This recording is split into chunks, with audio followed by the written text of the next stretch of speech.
All right, we're back with more right here. Bob Pompeani and Ron Cook with you until 11 o'clock. All you have to do is call 412-575-2600.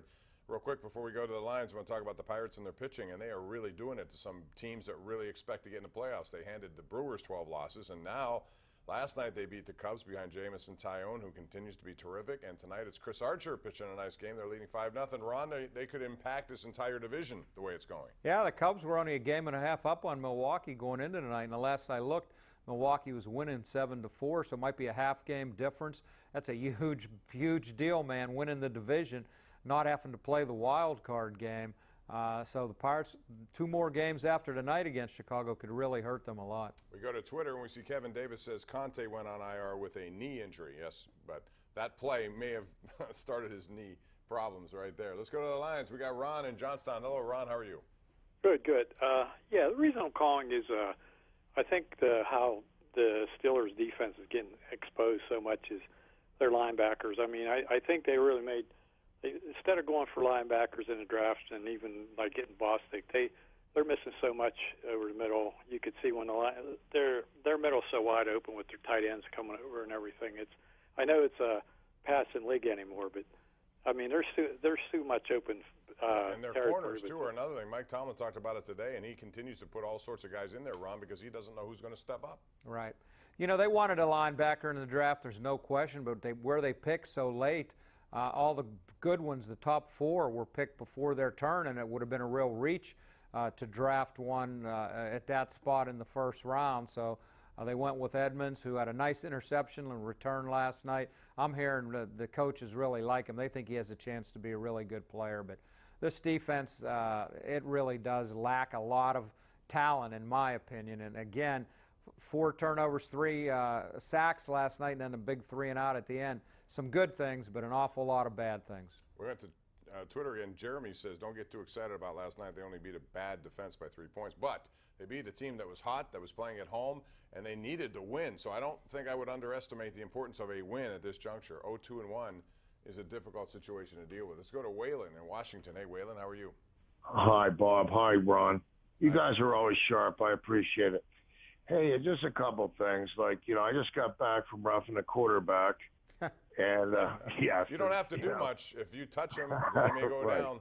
That's a good topic, by the way, we want to get. What do you want to say about it? Right. And then second of all, I got penalized because of lack of coaching discipline.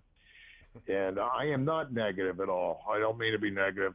But like the announcers last night talked about Le'Veon Bell in the fourth quarter. So, you know, I was, tired of hearing it. Sorry to say that negative stuff, but I'd like to hear your opinions. Thanks. Go ahead, Ron. Thanks, man. Well, you know what? They're going to be talking about Le'Veon. He's a big story, and now he's on the trade block, according to ESPN. I don't think he's going to be moved. I don't know even. I still think he's going to be back the 10th week of the season. I still think he could help him make a run if he's in any kind of shape. But you knew they're going to be talking about him last night. As far as the penalties go, ridiculous. The Steelers had 13 penalties, 155 yards. That alone should have got them beat last night. And then these roughing the passer penalties. There were a couple last night that were just ridiculous. We had Ben on our radio show today, as always, on Tuesdays, and he said the first one he was really surprised he got a penalty flag. He said the second one, Pierre-Paul kind of clubbed him on the head. He said he has a cast on that hand, but the first one he didn't think there was anything wrong. Ben did a good job of embellishing, not unlike a hockey player, drew the penalty. He said maybe I went down a little quick, but he said it did ding me a little bit because he said he has a cast on that hand, and you're not allowed to hit a guy in the head. But the first one, I thought, like McCoy, he didn't do anything. He just did his job. He even apologized, and then the flag was thrown. They were going to call one on Cam Hayward, and they picked the flag up, and it doesn't matter. He didn't even hardly touch him. I don't know what he did. See, I think they're going to have a conference call. The league said today that they're going to meet the competition committee. I know Mike Tomlin's not too happy about meeting with them now, the way things are going. But they got to be more consistent with this. It's not just the rule, Ron. It's the application of the rule, and they're not doing it very well. Yeah, and I thought it was interesting today. Tomlin said it probably wasn't a fun game to watch last night because of all the penalties, and he worries about people, the fans, saying every play there's a penalty. And the NFL's got an issue, and I guess they said today they're going to look into this roughing the passer stuff even more. Let's go to Brad in Pittsburgh. Hey, Brad, what's up? Hey, how y'all doing tonight, man? We're good, thanks. How are you? Well, first of all, a win is a win. I'm going to take a win out of any day. They're hard to get. Feel me? Yeah, they're hard to get. And second of all, man, that was the greatest stiff arm I've seen since I said Juju did that one in Cincinnati. Y'all remember that? That was on who was that one? On Kirkpatrick?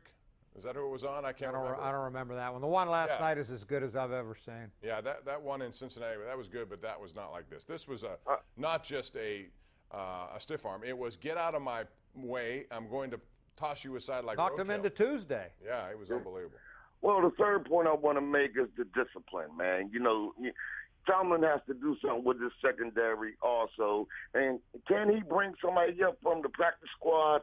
They don't have anyone ready for that. Yeah, they're on the practice squad for a reason. Yeah, this is what you got, basically. I don't know if there's anybody out there they could trade for what they're going to do, but what you see is what you get. They got to figure out a way to get better.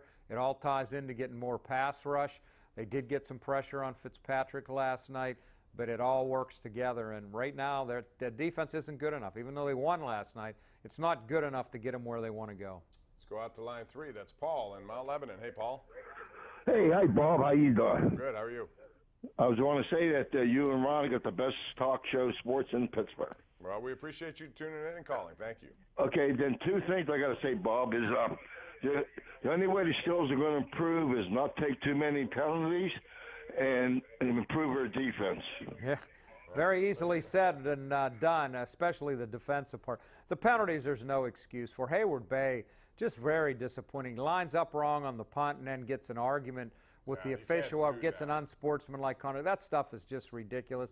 Villanueva had a false start on a 3rd and 1 play. You can't do those kind of plays at all. And then the roughing the passer, the unsportsmanlike conduct penalties are what really get you. You know, the thing, I was looking at the numbers today, Ron, and the Steelers have been called for 37 penalties, but 11 of them have been on special teams. And considering that the special teams are not on the field all that much, it seems like every run back, no matter who it is, what team, there's a flag. Every single one of them. And the Steelers' punt game is bad.